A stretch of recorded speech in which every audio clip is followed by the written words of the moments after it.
তরজমা করছেন উর্দু ভাষাতে বেরেলির আকা আলা হযরত মুজাদ্দিদুদ্দিন মিল্লাত যে জमीन ও জামা तुम्हारे लिए मकीन ও मका तुम्हारे लिए चुनी ও चुना तुम्हारे लिए बने दो जहां तुम्हारे लिए देहन में ज़बा तुम्हारे लिए बदन में है जा तुम्हारे लिए हम आए यहाँ तुम्हारे लिए उठे भी वहां तुम्हारे लिए।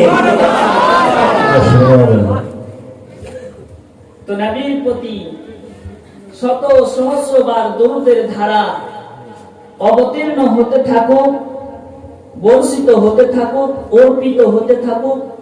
সকলে পড়ুন আল্লাহুম্মা আমিন। আল্লাহুম্মা আমিন। একবার জোর করে বলেন সাল্লাল্লাহু আলাইহি ওয়াসাল্লাম। সাল্লাল্লাহু আলাইহি ওয়াসাল্লাম। জীবনী আপনারা বহুবার শুনেছেন, ইউকো কমাবেন একটু,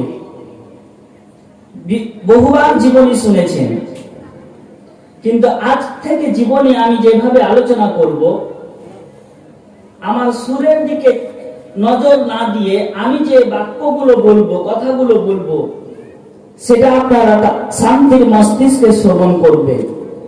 আমি কিন্তু জীবনের বক্তা আলাদা, এক্সট্রা টাইম পাস আমার দ্বারাই হয় না।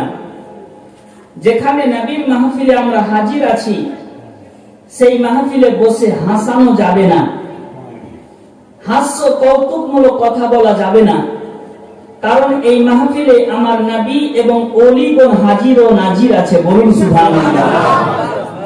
আমার মাকদুম পাক হাজির আছে, আমার হুজুর আশরাফুল আউলিয়া হাজির আছে, কারণ হাদিসে লেখা আছে জাবালিয়াল আরদ ফারাআইতু মাশারিকাহা ওয়া মাগারিবাহা, অর্থাৎ নবীদের জন্য সারা পৃথিবীকে গুছিয়ে দেওয়া হয়, একত্রিত করে দেওয়া হয়, একেবারে সাজিয়ে দেওয়া হয়, আর তিনারা হাতের তারাতে সারা পৃথিবীকে দেখতে পায়। বলুন সুবহানাল্লাহ।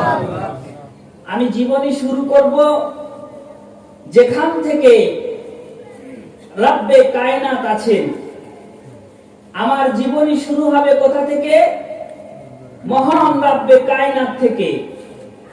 তারপরে তার প্রিয় মাহবুব নবীর চামান কিভাবে আসলো, কেমন করে আসলো, কিভাবে আল্লাহ রাখলেন, এটু যে একেবারে ধারাবাহিক ভাবে আমি তুলে ধরবো। আপনারা শুনতে রাজি আছেন? তাহলে আপনারা বসেন মন দিয়ে, আর খুব সংক্ষিপ্ত সময়ের মধ্যে আমি শেষ করব। তবে আপনারা কেউ উঠা বসা করবেন না, কারণ আমি যে ঘটনাগুলো বলবো, এই ঘটনাগুলো আজকে আপনাদের জন্য আমার মনে হচ্ছে নতুন। আজকে নতুন ঘটনা তুলে ধরছি।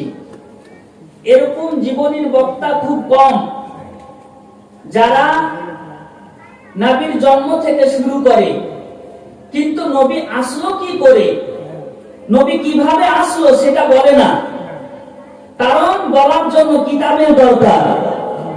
আমার কাছে কিতাব আছে মুআজ্জিজ নবুয়াত, পিওর উর্দু ভাষাতে লেখা, আপনার খুব কঠিন ভাষা, সেখান থেকে চয়ন করেছি আমি।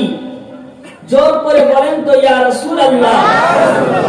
তাহলে আমি বলি, আল্লাহ রাব্বুল আলামিনকে কেউ সৃষ্টি করেনি। আল্লাহ রাব্বুল আলামিন কেমন করে হয়েছে, সূরা ইখলাসে জানিয়ে দিয়েছে যে আল্লাহ এক, এটা মানতে হবে। আল্লাহ নিরাকার, এটা মানতে হবে। আল্লাহ নিরঞ্জন, এটা মানতে হবে। মহান রব্বে কায়নাতকে কেউ জন্ম দেয়নি, আর উনি কাউকে জন্ম দেননি, সমস্ত কিছু থেকে পাক। তো আল্লাহ বলতেছেন, নবী তুমি এলান করে দাও, কুল হু আল্লাহু আহাদ আল্লাহুস সামাদ লাম ইয়ালিদ ওয়া লাম ইউলাদ ওয়া লাম ইয়াকুল লাহু কুফুয়ান আহাদ। আর আল্লাহর সমকক্ষ কেউ হতেই পারে না। আল্লাহ তো আছে। এবার আল্লাহ জান্নাত সৃষ্টির আগে, জাহান্নাম সৃষ্টির আগে, আরশ কুরসি সৃষ্টির আগে, লৌহ কলম সৃষ্টির আগে, জমিন সৃষ্টির আগে, আসমান সৃষ্টির আগে, নদী সৃষ্টির আগে, সমুদ্র সৃষ্টির আগে, এক কথায় সারা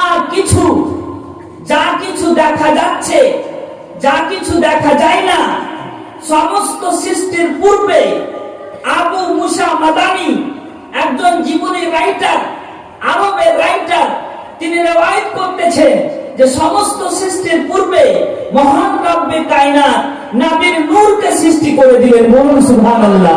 সুবহানাল্লাহ, সুবহানাল্লাহ। তো কতদিন পূর্বে, কতদিন আগে? আবু মুসা মাদানী বলতেছেন, বাবাজি ভাইরা, সারা পৃথিবী সৃষ্টির পূর্বে মহান রব্বে কায়নাত 9 লক্ষ বছর আগে নবীর নূরকে সৃষ্টি করে দিয়েছে। সুবহানাল্লাহ, সুবহানাল্লাহ। কয় লক্ষ বছর? 9 লক্ষ বছর নূর সৃষ্টি হয়ে গেল। নূরকে দেখা যায় না, নূর মানে আলো, আলোকে মাপা যায় না। নূর আলোক পিণ্ড রূপ হিসাবে আপনার মহান রব্বে কায়নাতের চতুর্দিকে ঘুরতে শুরু করলো। তখন কিন্তু আসমান হয়নি, জমিন হয়নি, কোনো কিছুই হয়নি, কেবলমাত্র আল্লাহ আর তার নবীর নূর। কেবলমাত্র কে? আল্লাহ আর নবীর নূর। মহান রব্বে কায়নাতের চতুর্দিকে নূর মোবারক ঘুরতে শুরু করলো। ও বেরাদার বাবাজি ভাইরা, শুনুন শুনুন, মন দিয়ে শুনুন। ও আমার মা বোনেরা, শুনুন মন দিয়ে। আল্লাহর নবী 4 লক্ষ বছর ধরে আল্লাহকে তওয়াফ করতেছে আর বলতেছে, রব্বি রব্বি রব্বি রব্বি। বলুন সুবহানাল্লাহ। সুবহানাল্লাহ, সুবহানাল্লাহ। কয় লক্ষ বছর ধরে খোদাকে তওয়াফ করলে? 4 লক্ষ বছর ধরে। এবার আল্লাহ তাআলা নবীর নূর মোবারককে আপনার পানি দিয়ে ধৌত করলেন। আর পানি দিয়ে ধৌত করার পর 1 ফোঁটা পানি টপক করে পড়ল, যেটাকে আরবি ভাষাতে জওহার বলা হয়। সেই জওহার আপনার আল্লাহর রহমতে, আল্লাহর কুদরতে চোখের মনির মতন হয়ে ঘুরতে শুরু করলো। আল্লাহ তাআলা বলে, আমি সেই জওহারকে 10 ভাগে বিভক্ত করলাম। প্রথম ভাগ দিয়ে আমি আরশকে সৃষ্টি করলাম। তো আরশটা কত লম্বা, কত চওড়া জানেন? আহারে, আরশের 4 লক্ষ পিলার ছিল। কত? আরশের কয় লক্ষ পিলার আছে? 4 লক্ষ পিলার। আল্লাহ তাআলা বলেন, একটা পিলার আর একটা পিলারের ডিসটেন্স হচ্ছে, আপনার দূরত্বটা হচ্ছে 4 লক্ষ বছর পথ হয়ে যাবে। বলুন সুবহানাল্লাহ। সুবহানাল্লাহ, সুবহানাল্লাহ। একটা পিলার থেকে আরেকটা পিলার যেতে 4 লক্ষ বছর লাগবে। আরশ এত উঁচু, এত লম্বা, এত চওড়া। তারপরে সেই জওহার দিয়ে, অর্থাৎ নবীর নূরের ধৌত পানি দিয়ে মহান রব্বে কায়নাত সৃষ্টি করলেন কলমকে। কলম, পেন, কলমকে সৃষ্টি করলেন। তো কলম কত মোটা জানেন? আল্লাহুস সামাদ। জোর করে বলুন তো ইয়া রাসূলুল্লাহ। ইয়া রাসূলুল্লাহ। আল্লাহ বলতেছেন কলমের গাছ, কলমের মোটা। ধরুন এটা কলম, তো চতুর্দিক ঘুরতে 500 বছরের পথ লাগবে। বলুন সুবহানাল্লাহ। সুবহানাল্লাহ, সুবহানাল্লাহ। এই যে এটা কলম, তো কলমের চতুর্দিক ঘুরতে সময় লাগবে 500 বছরের রাস্তা। আর কলম লম্বা কত জানেন? আল্লাহুস সামাদ। কলম লম্বা হচ্ছে, হাদিসে লেখা আছে, আপনার 40 বছরের রাস্তা। এত মোটা। এবার কলমকে আল্লাহ তাআলা, এই ঘটনাটা পরে বলছি, বিভাগটা আগে করে দিই। কলম থাকলো, কলমের আলোচনা হবে। এবার আল্লাহ তাআলা লৌহকে সৃষ্টি করলেন। তাখতি, প্লেট, প্লেটটা সাদা মতি দিয়ে তৈরি করলেন।